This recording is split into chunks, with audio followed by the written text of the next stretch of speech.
It was a Sunday afternoon, like so many before. As she listened to her parents fight, it sounded like a war. The bills were piling up, their love was winding down. She looked for comfort anywhere, but nothing could be found. She heard the storm door slam, and as his engine roared, her arms were up, her face was sad, and all she could say was, "Stay, Daddy, stay," as she watched him drive away, hoping he'd be back again someday. The tears were in her eyes, no time for long goodbyes.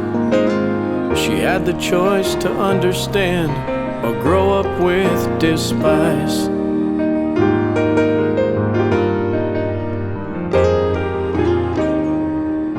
She and her mother moved away, then someone else took his place.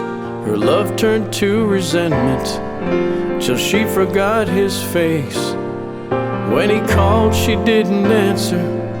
When he wrote, there was no reply. She held a grudge and wouldn't budge until the day she died. He wasn't at her graduation, couldn't give her away on her wedding day, and never played with his grandkids. It was her punishment for what he did.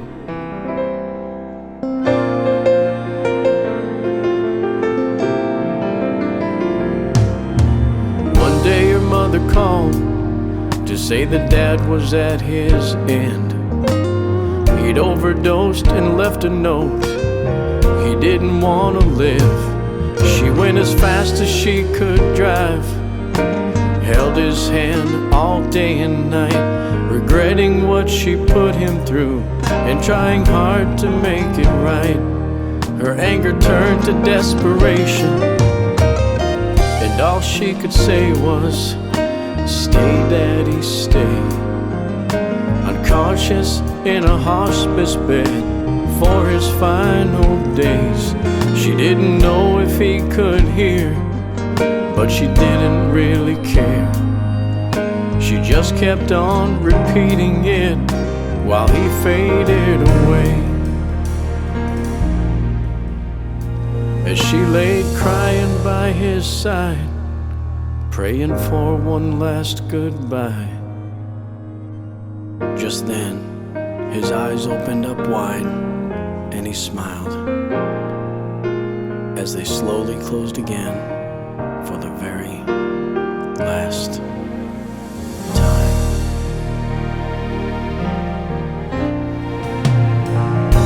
And all she could say was, "Stay, Daddy, stay," as she watched him drive away, hoping he'd be back again someday. The tears were in her eyes, no time for long goodbyes.